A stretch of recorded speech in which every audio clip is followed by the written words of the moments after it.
이러므로 내가 하늘과 땅에 있는 각 족속에게 이름을 주신 아버지 앞에 무릎을 꿇고 비노니 그의 영광의 풍성함을 따라 그의 성령으로 말미암아 너희 속사람을 능력으로 강건하게 하시오며 믿음으로 말미암아 그리스도께서 너희 마음에 계시게 하시옵고 너희가 사랑 가운데서 뿌리가 박히고 터가 굳어져서 능히 모든 성도와 함께 지식에 넘치는 그리스도의 사랑을 알고 함께 읽겠습니다.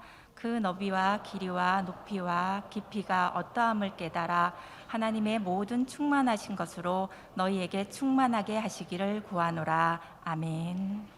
여러분들은 요 근래에 기억에 남는 선물을 받아보신 적이 있으세요?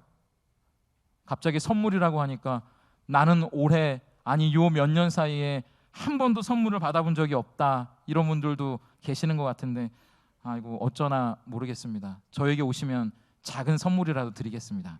네. 왜 이 이야기를 드리냐 하면 제가 올해 기억에 남는 두 가지의 선물이 있거든요. 올해를 이제 마무리하면서 제 기억에 남는 두 가지의 선물이 있는데, 첫 번째 선물은 올해 이제 스승의 날 때 5월이었잖아요. 제가 목회를 잠깐 쉬고 있었을 때인데 제가 이렇게 청년 때부터 양육했던 제 제자가 케이크를 들고 온 거예요. 스승의 날에.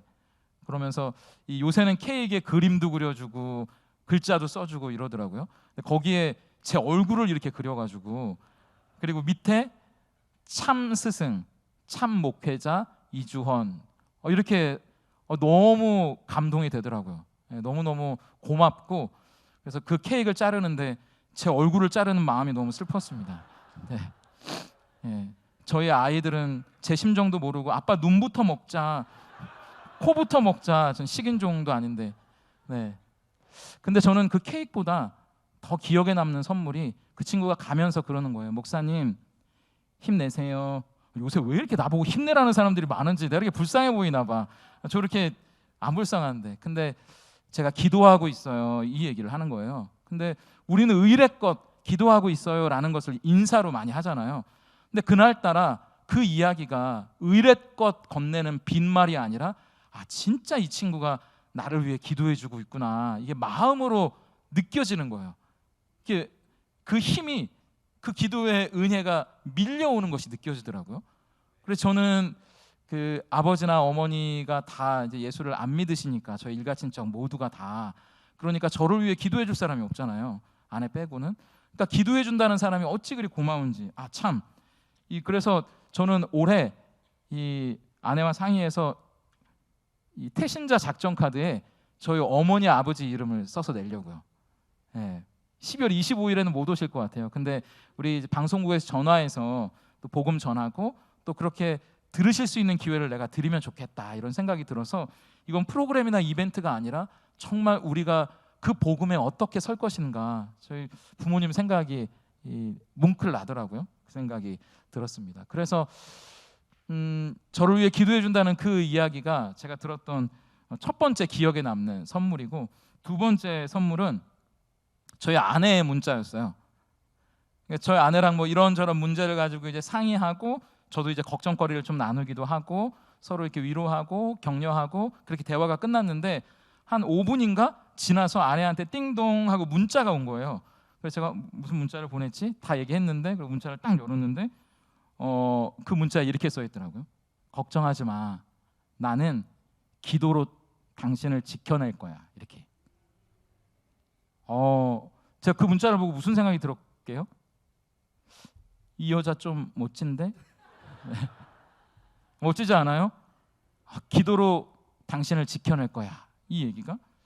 그래서 저한테 너무 그 말이 힘이 되는 거예요. 그래서 적어놨어요, 써먹으려고. 그래서 오늘 저작권 허락을 받습니다. 여러분 들어보세요. 집사님, 제가 집사님을 기도로 지켜낼 거예요. 권사님, 걱정하지 마세요. 제가 권사님을 기도로 지켜낼 거예요. 이 말이 여러분들도 들으시면 너무 든든하고 힘이 되지 않으세요? 내가 기도로 당신을 지켜낼 거예요. 근데 여러분, 저는 말뿐이지만 오늘 본문은 실제로 바울이 너무나 사랑했던 에베소 교회의 성도들을 어떻게 기도로 지켜냈는지, 그리고 그들의 영혼을 위해 무엇을 기도했는지 우리에게 보여주는 말씀이에요. 아까 성경 봉독할 때 여러분 보면서도 은혜가 되고 힘이 되지 않으셨어요? 에베소 교회의 성도들이 든든하게 서나가는데 그들을 사랑했던 한 목회자의 눈물과 진심이 담긴 기도가 그 뒤에 있었다는 것은 자명한 사실이 아닙니까? 여러분, 바울에게 에베소 교회 성도들이 굉장히 특별한 사람들이었거든요. 1차, 2차, 3차 전도 여행을 통틀어서 가장 많은 시간을 바울과 보냈던 3년이라는 시간을 보냈던 성도들이 에베소 교회의 성도들이었어요. 그리고 사도행전 20장에 보면 바울이 자기가 죽을 걸 알면서도 예루살렘으로 가거든요. 모두가 말릴 때 죽음을 향해 가던 바울이 꼭 한번 다시 보고 싶어 했었던 사람들이 바로 이 에베소 교회의 장로들이기까지 했거든요. 그러니까 바울에게는 특별하고 애틋한 성도들이었거든요. 우리 한번 화면을 보면서 사도행전 20장 36절부터 38절까지의 말씀을 함께 읽어보도록 하겠습니다. 우리 화면을 보면서 함께 읽겠습니다. 시작. 이 말을 한 후 무릎을 꿇고 그 모든 사람들과 함께 기도하니 다 크게 울며 바울의 목을 안고 입을 맞추고 다시 그 얼굴을 보지 못하리라 한 말로 말미암아 더욱 근심하고 배에까지 그를 전송하니라. 바울은 결국 모두가 우려했던 대로 로마의 감옥에 수감되게 됩니다. 그리고 이제 죽음을 눈앞에 두고 그렇게 애틋하고 특별했던 그 에베소 교회의 성도들을 위해 14절 무릎을 꿇고 기도하고 있는 거예요. 우리 화면을 보면서 세 번역으로 같이 읽어볼까요? 시작. 그러므로 나는 아버지께 무릎을 꿇고 빕니다. 여러분, 이 당시에 죽음을 앞에 둔 바울은 이제 노인에 가까워요. 그런데 특별하고 애틋한 그 성도들을 위해 무릎을 꿇고 간절히 기도하는 겁니다. 근데 그 당시에는요, 기도는 지금처럼 하는 게 아니에요. 서서 기도하는 게 일반적이었거든요. 정말 특별할 때, 정말 중요한 순간에 무릎을 꿇거든요. 피곤한 몸, 이제 노구가 되고 죽음을 앞에 둔 바울이 정말 그들을 위해 진심으로 무릎을 꿇고 그들을 위해서 기도하고 있는 내용이에요, 오늘. 그러니까 저는 이걸 보면서 야, 에베소 교회 성도들은 정말 행복했겠다 이런 생각이 들어요. 그 목회자의 진심과 사랑이 담긴 기도, 걱정하지 마. 내가 너를 기도로 지켜낼 거야.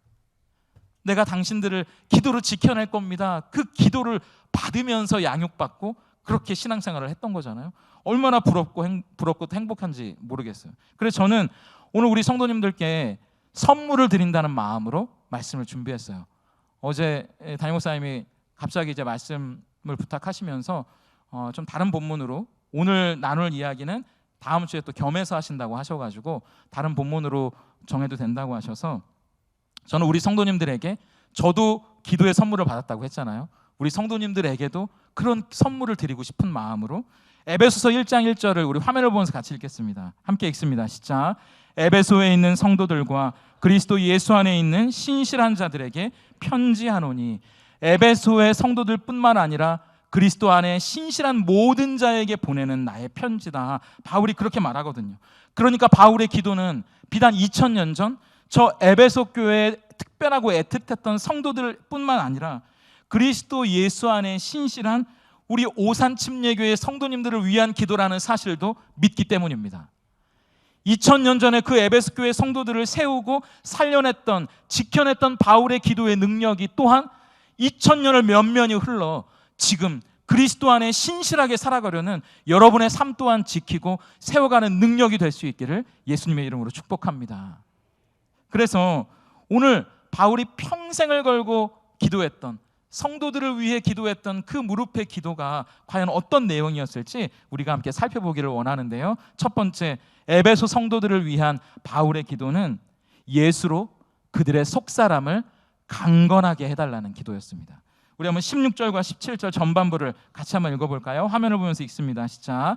그의 영광의 풍성함을 따라 그의 성령으로 말미암아 너희 속사람을 능력으로 강건하게 하시오며 믿음으로 말미암아 그리스도께서 너희 마음에 계시게 하시옵고. 속사람이라는 말은요, 신약 성경에서 바울만 독특하게 사용하는 단어거든요. 그래서 이 속사람은 눈으로 볼 수 없는 우리들의 마음을 가리키는 바울의 용어입니다. 그래서 로마서 7장 22절을 보면 화면을 보면서 함께 볼까요? 내 속사람으로는 하나님의 법을 즐거워하되 이어지는 25절, 우리 주 예수 그리스도로 말미암아 하나님께 감사하리로다. 그런즉 내 자신이 마음으로는 하나님의 법을, 육신으로는 죄의 법을 섬기느니라. 그러니까 하나님의 법을 섬기고 즐거워하는 속사람, 이 속사람이 바로 우리들의 마음이라는 이야기를 바울이 하고 있는 거예요. 그러니까 속사람을 강건하게 해달라는 바울의 기도는 우리가 살아가기 참 힘들고 어려운 이 세상 속에서 성령님, 우리 성도님들의 마음을 좀 단단하게 해주시면 좋겠어요. 우리 성도님들의 속사람 그 마음을 강하게 해주시면, 굳세게 해주시면 좋겠어요. 그 어떤 것에도 넘어지지 않게요. 그 어떤 것도 거꾸로 뜨리지 못하도록 그렇게 우리 성도님들의 마음을 강하게 해주시면 안 되겠습니까? 바울이 그것을 위해 기도하는 거거든요. 하루는 제가 악보를 정리하러 예배당에 내려가다가 어떤 분의 기도를 우연히 듣게 됐어요. 권사님이었는데 목사님들 기도를 하시더라고요. 이렇게 저만 한 게 아니고. 근데 다른 사람들 기도를 쭉 하시는 것 같은데 제 이름이 들리는 거예요. 어렴풋이. 순간 제가 귀를 쫑긋 세우고 들었죠. 그래서 움찔해서 이렇게 봤더니 제가 잘 아는 우리 권사님이셨어요. 근데 그분의 기도가 이런 내용이더라고요. 하나님, 우리 목사님이 진실하게 사역할 수 있도록, 참 힘들고 어려울 텐데 그 마음을 잘 지켜주시고 우리 성도님들의 본이 될 수 있는 진짜 목사로 잘 사역할 수 있게 해주세요. 그 얘기를 제가 이제 들었거든요. 몰래. 자, 그 이야기를 듣고 그 기도 소리를 듣고 제가 어떻게 했을까요? 1번, 악보를 정리하러 갔으니까 들키지 않게 잘 정리하고 조용히 빠져나온다. 2번, 사람이라면 그럴 수 없다. 나도 같이 무릎 꿇고 기도한다. 몇 번일까요? 네, 다행입니다. 저를 과소평가하지 않으셔서. 그렇죠. 저를 위해 기도해 주시는 그 소리를 듣고 어떻게 그냥 나올 수 있겠어요? 저도 거기서 기도가 되더라고요. 그래서 제가 몇 달이 지난 뒤에 이렇게 웃으면서 여쭤봤어요. 아니, 그때 이렇게 목사님들 위해서, 저를 위해서도 기도해 주셨는데 너무 감사해요. 아니, 그 마음이 너무 귀하세요. 이렇게 이야기했더니 그분이 70이 넘은 우리 할머니 권사님인데 쑥스러워하시면서도 눈을 보고 할 말은 다 하시더라고요. 이렇게 이야기하시더라고요. 목사님, 무릇 하나님이 지킬 만한 다른 것보다 마음을 지키라고 말씀하셨는데 저도 제 마음을 지키기가 참 힘들더라고요. 세상이 하도 해괴해서 아무리 목사님이라도 돈에 넘어지고 유혹에 넘어지는데 부디 목사님 마음 잘 지키셔서 좋은 목사님 되세요. 이렇게 이야기를 하시더라고요. 제가 그날 감사하기도 했는데 한편으로는 굉장히 좀 두렵기도 하고 그랬습니다. 말씀하신 대로 만물보다 거짓되고 심히 부패한 것이 우리의 마음이라고 하는데 도대체 하루에도 수백 번 요동치는 이 마음을 나는 어떻게 지킬 수 있을까? 이 마음이 도대체 무슨 방법으로 단단해질 수 있을까? 성도님들은 저렇게 목사님들을 위해 기도하고 있는데 하나님, 저는 도대체 방법을 모르겠어요. 그 마음이 제 마음 가운데 들더라고요. 그렇기 때문에 여러분, 이 속사람을 강건하게, 그 마음을 단단하고 굳세게 만들어 달라는 바울의 기도는 17절까지 읽어야만 우리가 그 해답을 찾을 수 있어요. 화면을 보면서 17절 전반부를 같이 읽어볼까요? 시작. 믿음으로 말미암아 그리스도께서 너희 마음에 계시게 하시옵고. 무슨 말이에요? 속사람, 우리의 마음이 강건해질 수 있는 비결은 다른 데 있는 게 아니에요. 그리스도 예수가 그 마음에 계실 때, 예수가 우리의 마음에 있을 때 우리는 이 마음을 지킬 수 있어요. 돈이 있을 때, 차를 좋은 걸 탈 때, 넓은 아파트에 탈 때, 자식이 잘 될 때, 이럴 때 내 마음이 단단해지는 게 아니고요. 예수가 내 마음에 있을 때. 무슨 말이냐면 여러분이 타는 차가 세상에서 제일 비싼 차, 여러분이 살고 있는 집이 수백 평, 아니 쓰는 김에 수천 평이라고 하죠. 그런 수천 평 되는 집에 살고 있다고 한번 상상을 해보세요. 근데 누가 옆에서 비싼 차를 좀 바꾸는 겁니다. 좋은 집으로 이사를 가는 겁니다. 근데 내 마음이 하나도 안 불편하죠. 왜? 나는 더 좋은 차를 타거든요. 난 더 좋은 집에 살거든요. 그럼 내 마음이 넉넉한 거예요. 저희 아버지가 항상 그런 말씀 하셨거든요. 곳간에서 인심 난다고. 여러분, 내 마음의 곳간이 채워져야 거기서 인심이 나는 거예요. 내 마음의 곳간이 텅 비어 있으면 뭘 봐도 배가 아프고 뭘 봐도 내 마음이 흔들린다고요. 근데 내 마음의 곳간을 무엇으로 채울 수 있겠습니까? 돈이요? 아니요. 자식이요? 아니요. 아무것도 아니에요. 우리의 마음의 곳간을 채울 수 있는 유일한 분은 예수 그리스도. 그분밖에 없다고 바울은 이야기하는 거죠. 그렇기 때문에 고린도후서 4장 7절은 이렇게 말해요. 우리 한번 화면을 보면서 같이 읽어볼까요? 함께 읽겠습니다. 시작. 우리가 이 보배를 질그릇에 가졌으니 이는 심히 큰 능력은 하나님께 있고 우리에게 있지 아니함을 알게 하려 함이라. 아멘. 이 질그릇같이 보잘것없고 남루한 인생에 담겨있는 보물이 있으니 바로 그분이 예수 그리스도. 그것을 우리가 알 때, 그것을 우리가 깨달을 때 우리의 힘이 나에게서 나오는 것이 아니라 그분에게로부터 나온다는 사실을 우리가 확신할 수 있다고 하는 거죠. 그래서 바울이 이후에 그 이야기를 하는 거잖아요. 질그릇 같은 내 인생에 예수라는 보물이 담겨 있으니 사방으로 우겨쌈을 당하여도 쌓이지 않는데요. 답답한 일을 당하여도 낙심하지 않는답니다. 박해를 받아도 버림받지 않고 거꾸로 뜨림을 당하여도 나는 결코 망하지 않는다. 바울이 그렇게 고백해요. 왜냐하면 내가 이 질그릇 같은 인생에 예수의 보물을 가졌기 때문이죠. 가장 좋은 것을 가졌으니 내 마음이 흔들릴 일이 없다. 가장 좋은 것이 내 안에 있으니 그 어떤 것을 봐도 부럽지 않다고 말하는 거예요. 그래서 저는 J.D. 그리어라는 목사님이 쓴 하나님을 하나님 되게 라는 책에 이런 구절이 있거든요. 제가 밑줄을 그어놨는데 제가 읽어드릴 테니까 한번 들어보세요. 하나님은 모세에게 자신을 긍정적으로 생각하게 해서 자신감을 북돋우지 않으셨다. 자신의 재능을 과소평가하지 말라고 말씀하시지도 않으셨다. 하나님은 단순히 내가 너와 함께 있으리라 라고만 말씀하셨다.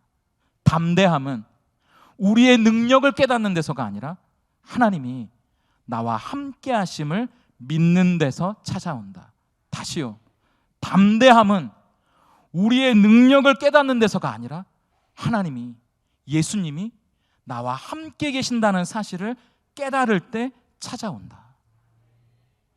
우리의 속사람을 강건하게 만들어주는 힘, 세상의 그 어떤 것을 봐도 내 마음이 요동치거나 흐물흐물 녹지 않고 단단해질 수 있는 비결은, 이 세상을 이길 수 있는 담대한 용기를 얻을 수 있는 힘은 이 땅에서도 저 하늘을 살아갈 수 있는 큰 배포를 가진 사람으로, 예수 믿는 배포를 가진 사람으로 살아갈 수 있는 비결은 우리 마음에 예수를 담는 것뿐이다. 바울은 그렇게 말하는 거예요.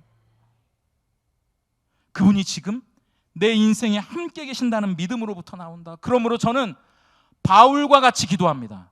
이 시간 하나님이 우리 오산 침례교회 성도님들의 속사람을 강건하게 해주시기를 빕니다.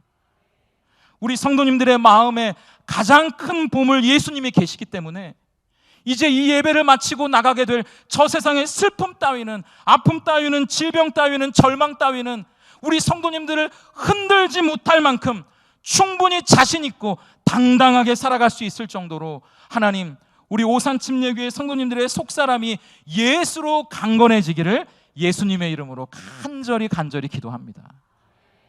그렇기 때문에 바울이 기도했던 두 번째 내용은 여러분의 마음에 계시는 그 그리스도의 넘치는 사랑을 알아 그 안에서 조금 더, 어제보다는 오늘이, 오늘보다는 내일이, 올해보다는 내년이 더 예수를 닮아가는 성숙한 그리스도의 사람이 되게 해달라는 기도였어요.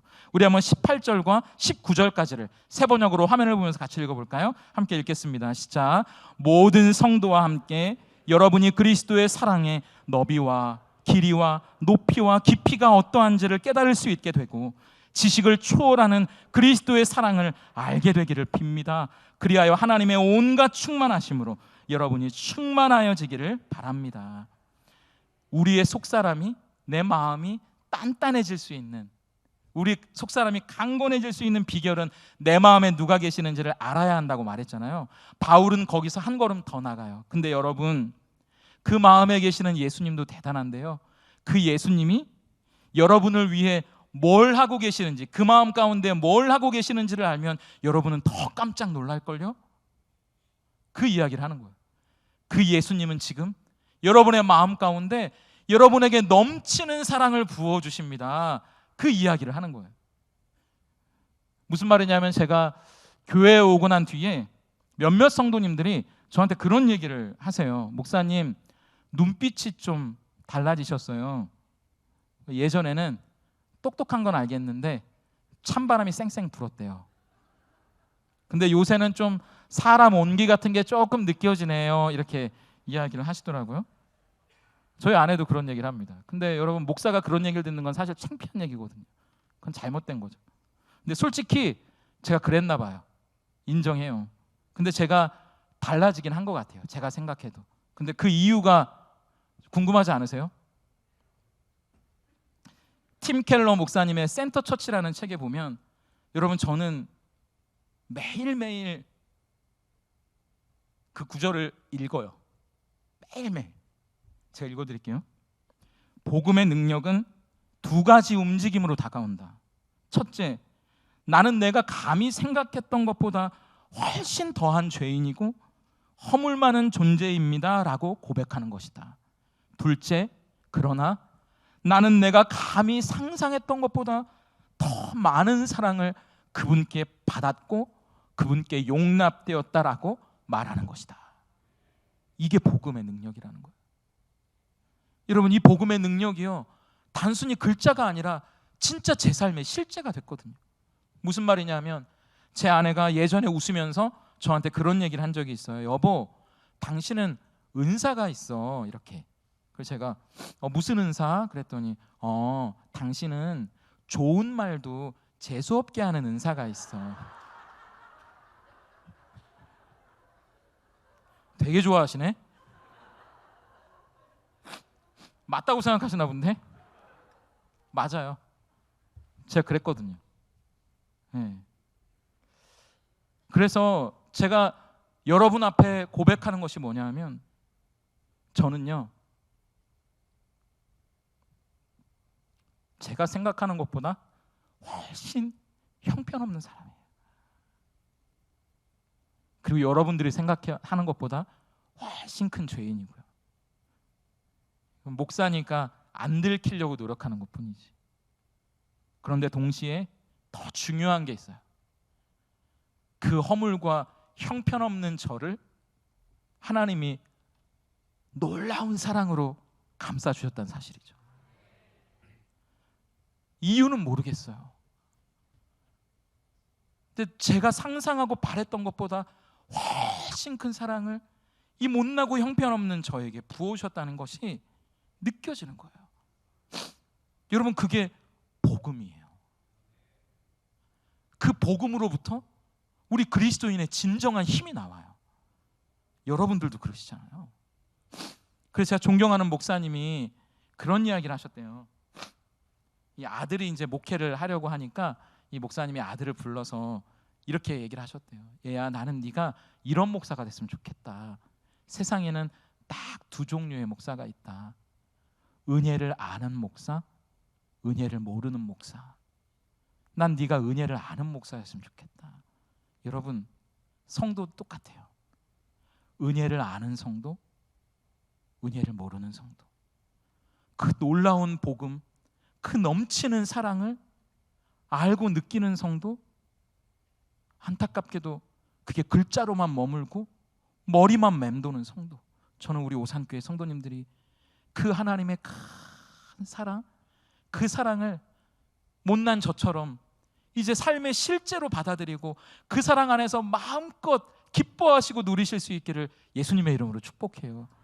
그렇기 때문에 저는 이제 제가 못나고 형편없고 제 열등감들, 이런 것들을 마음껏 얘기할 수 있어요. 왜냐하면 그것보다 그분의 사랑이 더 크기 때문에 제가 저의 못남을 이야기할 때 저는 낮아지지만 그분은 높아지기 때문이죠. 그분의 위대한 사랑을 더 이야기할 수 있기 때문이죠. 그래서 존 스토트 목사님은 이 구절을 이렇게 주석해요.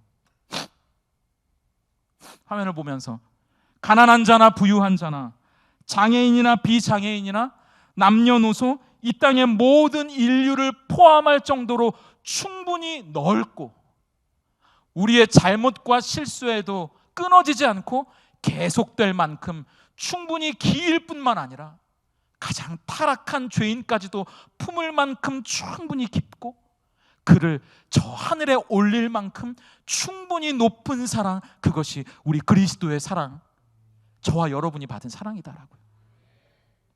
그래서 그 사랑을 알아가면 알아갈수록 우리는 깊어져 가는 거예요. 달라져 간다고 이야기하는 거예요. 어떻게 달라질까요? 19절만 화면을 보면서 같이 읽어볼까요? 함께 읽겠습니다. 시작. 지식을 초월하는 그리스도의 사랑을 여러분 알게 되기를 빕니다. 그리하여 하나님의 온갖 충만하심으로 여러분이 충만하여지기를 바랍니다. 바울은 얘기하는 거예요. 그 사랑 안에서 하나님의 충만하심까지 여러분들이 자라가기를 바란다고요. 성숙해지기를, 더 깊어지기를 바란다. 이게 무슨 말이냐면 창피한 얘기인데, 제가 어렸을 때 저희 아버지, 제가 초등학교에 들어가면서부터 저희 아버지 사업이 망해가지고 서울 변두리에 구멍가게가 딸린 사글세방에 저희 5 식구가 모여 살았거든요. 매일 오토바이 타고 오는 아저씨가 이제 일수를 찍고, 근데 저는 그 가난이 너무 창피하더라고요. 철이 없으니까. 근데 아마 나이 드신 분들은 기억하시겠지만 예전에는 소풍을 무슨 군인들 행군하는 것처럼 다녔거든요. 이렇게 일렬로 쫙 서가지고.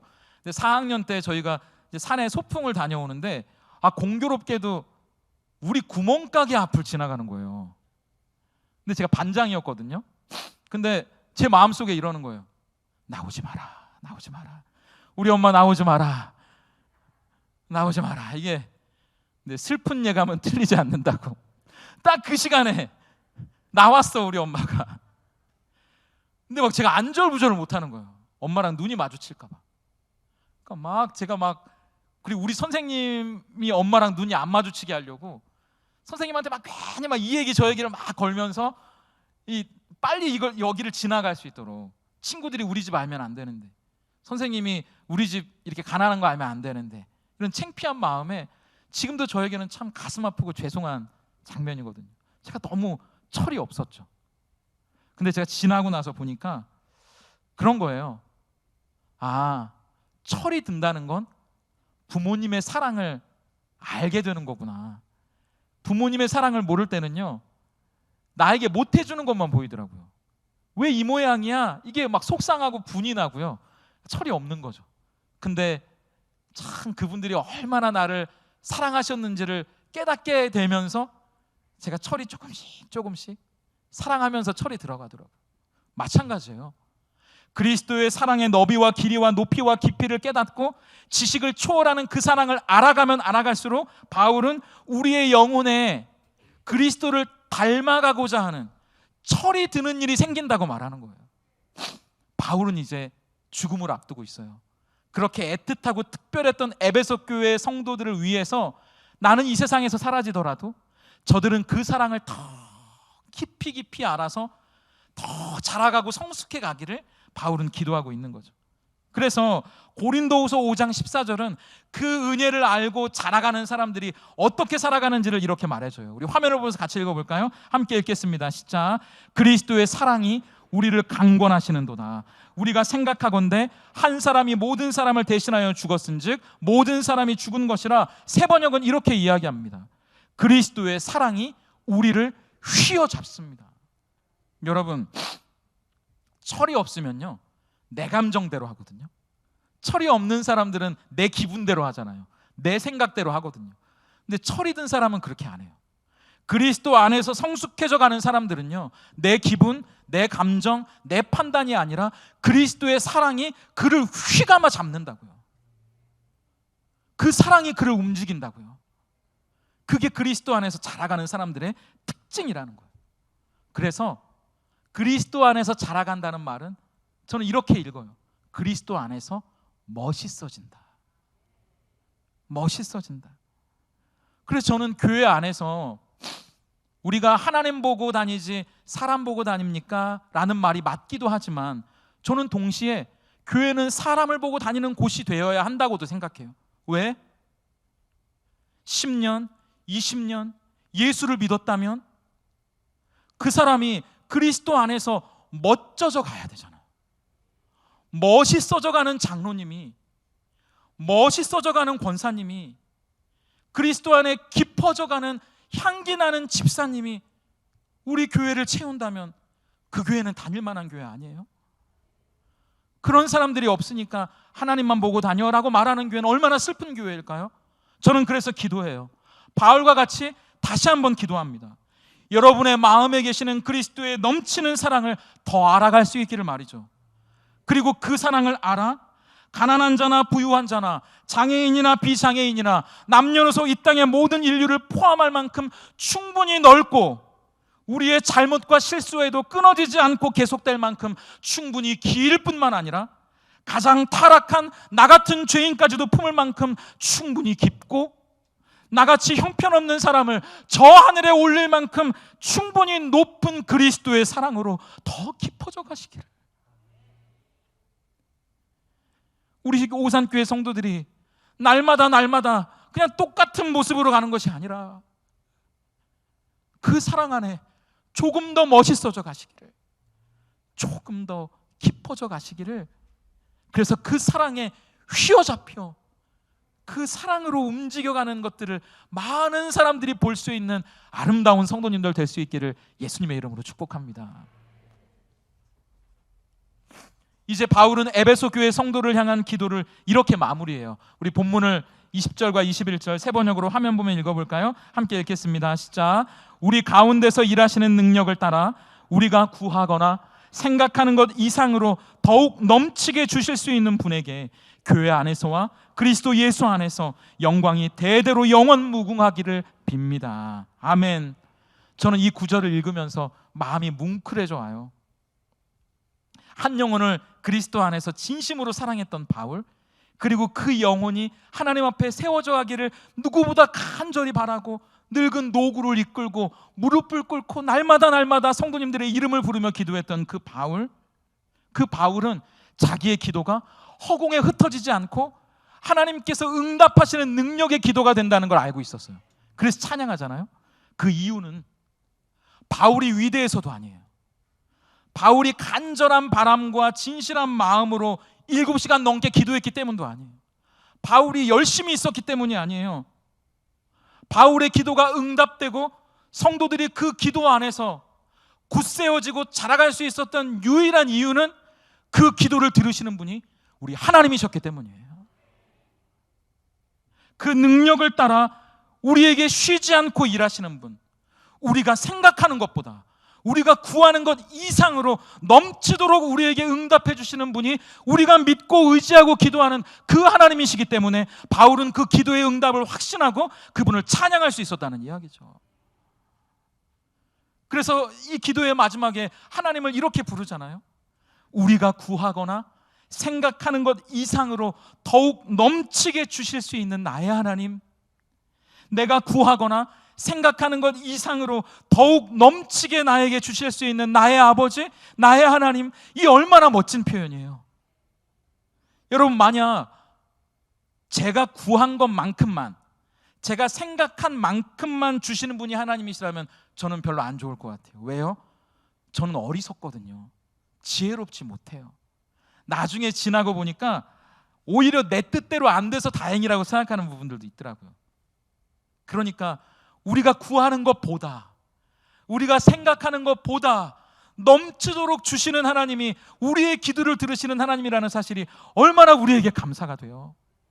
그러니까 우리가 예배를 마치고 이제 살아가게 될 월화수목 금토, 저 세상이 아무리 절망과 낙심으로 가득 찬 세상이라고 해도, 걱정과 염려와 불안이 우리를 뒤흔들고 거꾸로 때리려고 하는 세상이라고 해도, 하나님은 기도하는 자에게 선물을 주시니 그 선물이 바로 소망이라는 거예요. 기도하는 자에게 소망이 있어서 함께 시편 71편 14절을 우리 마음의 결론으로 여러분들에게 선물로 드려요. 우리 화면을 보면서 같이 한번 읽어볼까요? 함께 읽겠습니다. 시작. 나는 항상 소망을 품고 주를 더욱 찬송하리로다. 아멘. 기도하며 살아가는 사람들은 아무리 오늘이 꽉 막힌 오늘이더라도 하나님이 일하시는 내일을 꿈꿀 수 있다고요. 그러므로 내가 그 소망을 품고 비록 지금은 찬송할 수 없어도 주를 더욱, 내가 생각하고 구하는 것보다 더욱 채워주시는 하나님이라면 하나님, 나도 더욱 곱하기 2 더욱 주를 찬양하겠습니다. 그렇게 말할 수 있는 거죠. 그래서 저는 바울이 에베소 교회 성도들을 위해 구했던 이 기도가, 2000년 전에 그 기도가 오늘 바울이 신뢰했던 것처럼 2000년 전 저 에베소를 넘어 이 오산 침례 교회 성도님들에게는 더욱 넘치도록 부어지기를 소망합니다. 하나님은 그런 분이시니까요.